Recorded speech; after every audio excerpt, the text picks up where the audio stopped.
Oh, and today I have a great show for you today. I have Bob Moriarty of 321 Gold and 321 Energy, and Bob came online with these two websites, 321gold.com and 321energy.com, almost 16 years ago, and they cover oil, natural gas, coal, solar, wind, nuclear energy, and those sites feature both articles, editorials, pricings, update.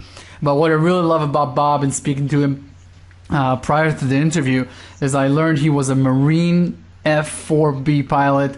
He flew over 832 missions in Vietnam, holds 14 international aviation records. He even told me that he did 400 to 500 property tours to mining sites. And of course, a year ago, he wrote the great book, Nobody Knows Anything. Bob, how are you today? I'm doing very good. Good. I'm glad to have you on the show. First of all, because for a year now, you've been living in France, and it's very important for our listeners to understand right now what's going on in Europe and how the situation in the Middle East and North Africa has reshaped how Europe looks like. So can you elaborate what's going on a demographic point of view in Europe, and what do you think the implications of this could be for that continent? Well, I've actually been living in England and Switzerland and France. We're staying in France right now. But I do a lot of traveling, both in the mining business and personally. The demographics are very important for your listeners to understand. France, England, Italy, Spain, their birth rate is not high enough to sustain the current population. Now, when they bring immigrants in and when they bring refugees in, the birth rate is far higher than it is for the local population. And that creates problems of its own. Now, I'm not anti-immigrant, and I'm certainly not anti-refugee. However, you can look at the riots in Paris. Paris is the most beautiful city in the world, and there are areas in Paris that even the police can't go to.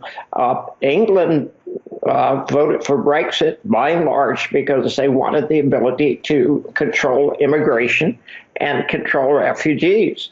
The refugee issue is a giant problem. There's 65 million refugees, and we need to stop creating so many refugees. That's the first part of the solution. But it's like poverty in Haiti. There is no solution. I mean, what exactly do you do? It's something that's really out of control, and I don't think anybody has a good handle on it. But for Europe to keep its character, it can't be overrun with refugees from Iraq and Syria and Afghanistan and Libya without creating an enormous problem. Now, the EU is functionally, financially, it's a financial disaster, and that's why they had the elections that went the way they did in Italy, and we've got elections coming up in France soon, and that's about Brexit. The EU has failed, the euro has failed, and there's going to be a catastrophic failure at some point in time. But when you introduce the refugee issue, you throw a whole new wrench into the game. When we were in Switzerland, the Swiss were absolutely terrified. They knew that it would change Switzerland if they had an unlimited number of refugees coming in. So it's a real problem. Bob, I want to understand the global implications of this refugee camp, say 20 years into the future. Are we looking at an Islamic State inside of Europe? How can you handle, like you said, the Western world doesn't breed as fast as some of the Muslim world, partly because it's their religion is more pro breeding, and partly because of the socioeconomic differences. With two parents working, it's most families right now have 2 to 3 babies at most, and we know that the demographics in Europe are very aging. The Islamic world is very young, considerably younger than Europeans. This is creating a whole new breed of people inside of Europe. What do you see going forward? How can this play out? Well, unfortunately, I don't think there's any good way it could play out. The United States started getting involved in a series of war after 2001. And I, for one, think they're utter disasters. I think they're a mistake. I said so at the time. They're illegal wars. Saddam Hussein was not the enemy of the United States. Going after the Taliban was absurd because Taliban were willing to turn Osama bin Laden off. But the CIA has been engaging in a series of wars going back to the 1950s, and these were wars that were not voted for. They were wars that were not debated, and the ramifications of the war are very dangerous. For example, the United States sponsored a coup d'etat in Iran in 1953, and every single Iranian is aware of it. But you could ask 100 Americans. Americans are totally oblivious to it. Iran's not the enemy of the United States. Iran would be a good partner if we'd stop being so belligerent. I'm anti-war, and I've written a book on war. I call it The Art of Peace, because I've seen war firsthand. Nobody wins any war. You just have one side that loses a lot more than the other. We need to get the refugee issue sorted out, because absolutely, if you create refugees, there are going to be terrorists in there. Sure, and your note about war is definitely understood. There are no winners. There are only losers and far more losers. I want to ask you about your time in Vietnam, because that time there that you spent there proved to you that there could be a very different type of 1970s after what you saw in the 1960s in Vietnam. Can you explain how that played into your decision to buy gold for the first time, and how do you view your physical gold position? Okay, here's what happened.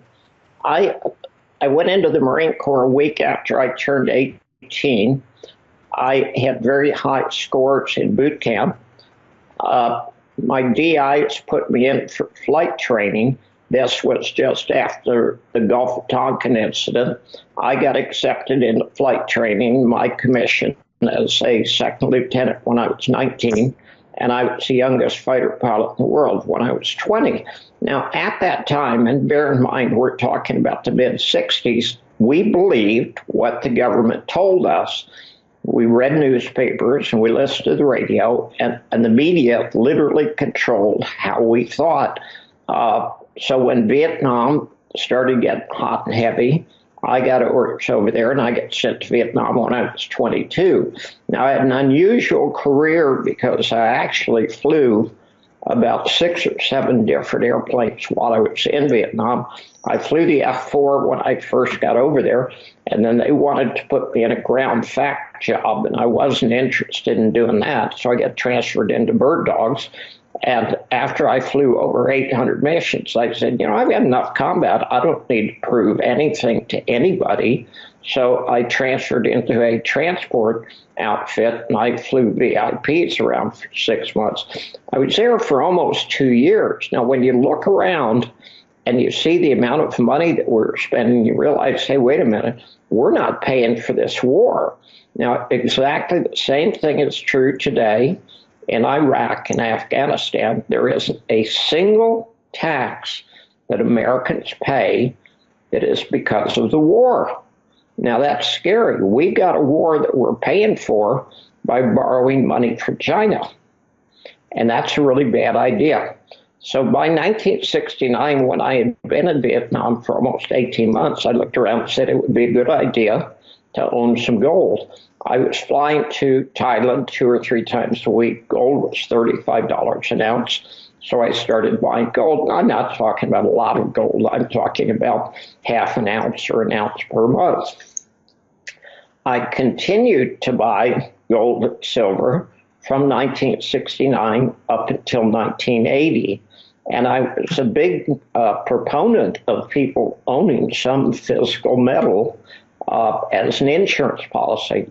Well, prior to 1980, starting about 1974, I ferried small planes all over the world. And we used to talk to the other pilots, and I'd say, go up someday. And there was one particular pilot who made fun of me. And then in January of 1980, he came up to me and said, I just made the best deal I've ever made in my life. I bought 2 kilobars of silver at $50 an ounce. And I said, well, you just done 3 things. One is you picked top and silver. 2, you're never going to get your silver in the first place. And 3, if you're willing to send somebody $3,200 on the basic phone call, let me go in the other room and call you, because you can send me $3,200 anytime you want to. I'll promise you anything. He did pick the top. He didn't get his silver because silver wasn't sold in kilobars in the United States. It sold 10 ounces, 1 ounce, 50 ounces, 100 ounces, but not kilobars. When I wrote the book, I was trying to teach people the lessons that I've learned over 50 years in investing. I'm a contrarian, and there's a time to own gold and silver and a time to sell gold and silver. And the biggest mistake that most investors make is they don't take a profit when they can. Now, silver got its low at $4 an ounce in December of 2001, and I wrote about it, and I said, bottom, and it got as high as almost $50 an ounce in April of 2011, and I wrote about that and said it was about to crash. Investors have to learn. Well, let me backtrack for a minute. There's one reason to buy things, and there's 1,000 reasons to sell. The only reason to buy any stock, or the only reason to buy gold, or the only reason to buy silver is that if you hope you will profit and you're in it to make a profit, you have to sell when you have a profit. The worst case that I've ever seen, I know somebody who invested in Nova Gold when it was 20 cents a share, and he watched it go to $20 a share. It went up 100-fold, and he didn't sell because he thought it was going to go higher.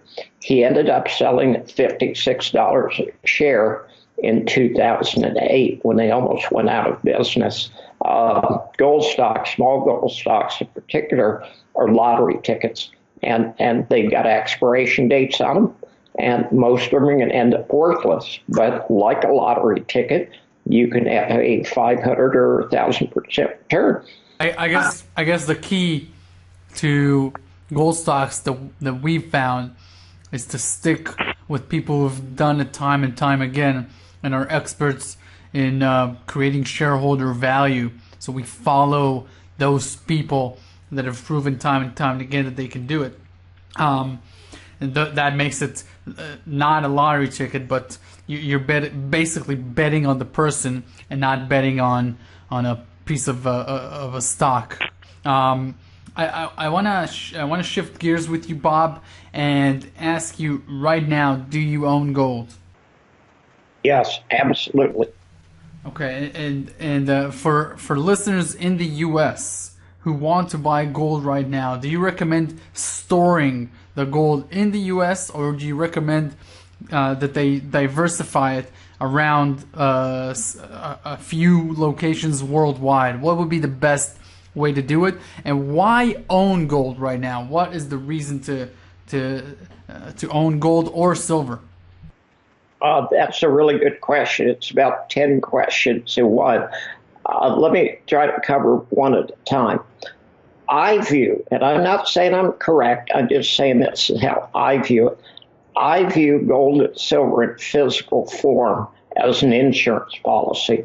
There's about $600 trillion in derivatives in the world, and that's on an economy of 70 trillion. You don't need to know anything about derivatives other than they're financial bets.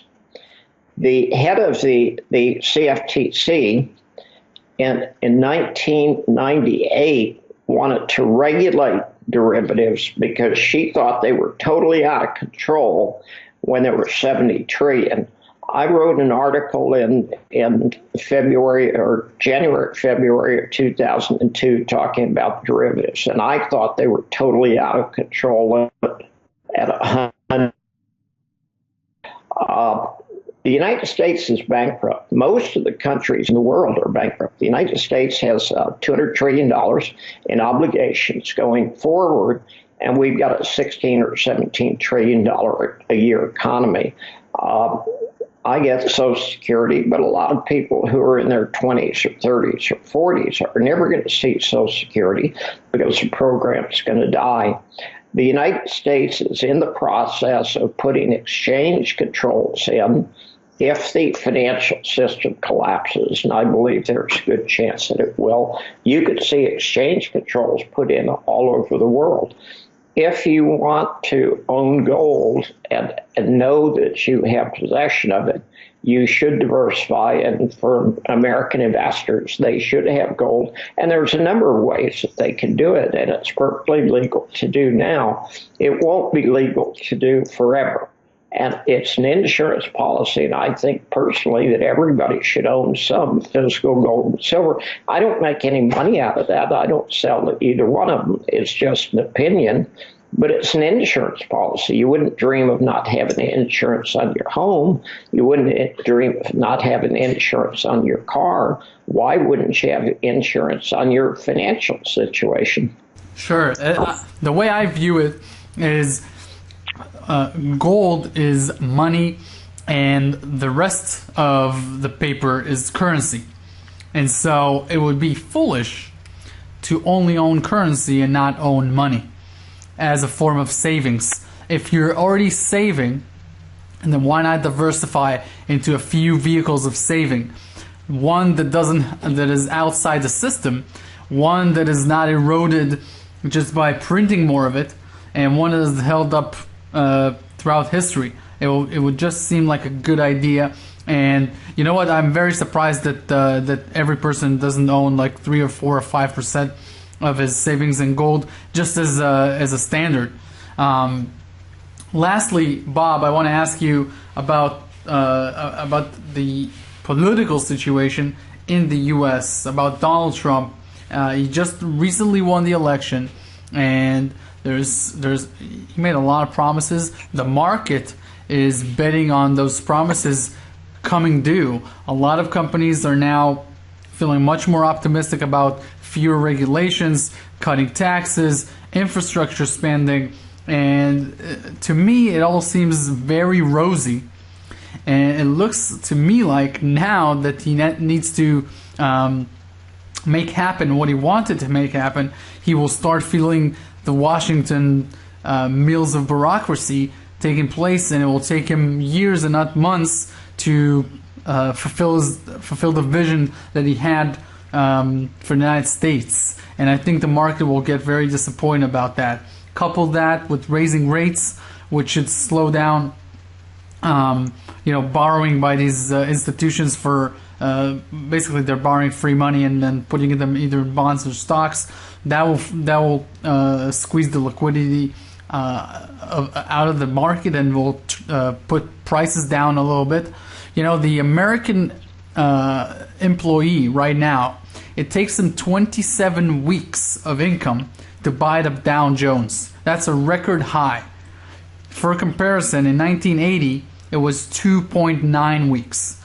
So we're talking a tenfold increase in the amount of weeks it takes you to participate in the stock market. This is a very big situation in the U.S., and with it being the largest economy on the planet, what do you think can happen if the markets start realizing that the political machine is not the rosy promises that they thought it was when Trump got elected. That's absolutely going to happen. Let me backtrack a little bit so everybody has the opportunity to know what I know. There was an excellent book written in the 1980s called The Fourth Turning. And the thesis of the two gentlemen who wrote the book was that there's four different segments that societies go through, and every segment is a generation, or it's about 22 years. And we're in the fourth turning. And the fourth turning is the crisis phase. It's when things get really ugly. You have wars, you have death, you have destruction, you have financial collapses. And in the book, they say there's two different ways you can go in the fourth turning. You can go into total chaos and collapse, or you can have a rebirth of the society. The book that I wrote 15 months ago, The Art of Peace, on the very last page, I predicted the first worldwide revolution in history because of the financial chaos that exists right now. People are not making the money they were making 20 years ago. The rich are getting richer. The poor and the middle class are getting destroyed. All of the benefit of the stock market going up went to the 1%. And the other people who didn't see their standard of living increase at all, let's watch the stock market go up, and they're angry. Brexit was because of anger. Trump was because of anger. The election in Italy was because of anger. The election in France has become of anger. And Trump is facing the revolution that he's already benefited from, and I'm not sure many people realize that we're in a revolution. They will realize it eventually, but he's also facing kickback from the powers that be, who are very much in favor of maintaining the status quo because it's good for them. The real crisis in the United States isn't even financial, which is what I believed a few months ago would be true, and even though I think the stock market's going to crash. But Donald Trump is facing a slow-motion coup d'etat, so things could get really weird in the U.S. very quickly. Now, the world's financial system is very precarious. Any change to it whatsoever could be catastrophic. France or Greece or Italy leaving the EU and breaking up the euro is going to be catastrophic for a lot of people. A stock market crash absolutely could be catastrophic, and a bond market crash even more catastrophic. I hate to sound like a doom and gloomer, but I believe the same way as the fourth turning. We need leadership. We need progressive thinking. We need to stop maintaining the status quo, and we need to replace the shadow government that controls the United States, that keeps getting us involved in wars that we can't win and we can't pay for. We need a tax structure that works, and we need to rebuild the middle class. Sounds easy. Strange enough, it's either going to be really easy or really hard, and I can't quite tell you which one's going to happen. Bob Moriarty, thank you very much. This has been a great interview, and I'm sure people will love it. You've covered so much. Look, you're 70. You've seen it all. You've been here prior to the fiat monetary system starting. You've seen this last 45, 46 years, and I'm sure you're looking in curiosity into the future to see what's going to happen, how this financial system will unfold in the next few years. Fighter pilot in the world. I was on top of the world, and it looked at people in their 60s and 70s and said, God, I hope I never get to be that old. I'm 70 now, and I look at people your age, and I think, if he knew what my generation has done to his generation, he would be hanging us from the nearest yardarm. You guys are going to have a tough road to hoe, and I hate to say it. My generation has not left a good legacy to young people. Bob, thank you very much for the interview. Thank you.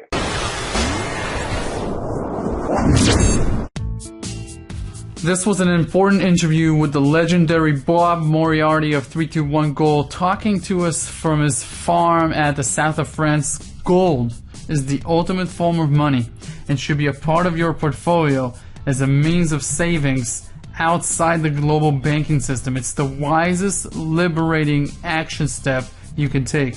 Wealth Research Group will be releasing an exclusive profile on our top gold company ahead of PDAC on March 5th. PDAC is the world's largest mining convention, and in 2016 it was the beginning of the run-up, and we made great gains in the next 5 months of trading. After 3 of our stock picks made the Canadian Venture Exchange top 10 stock for 2016, we're about to have another record-breaking year in 2017.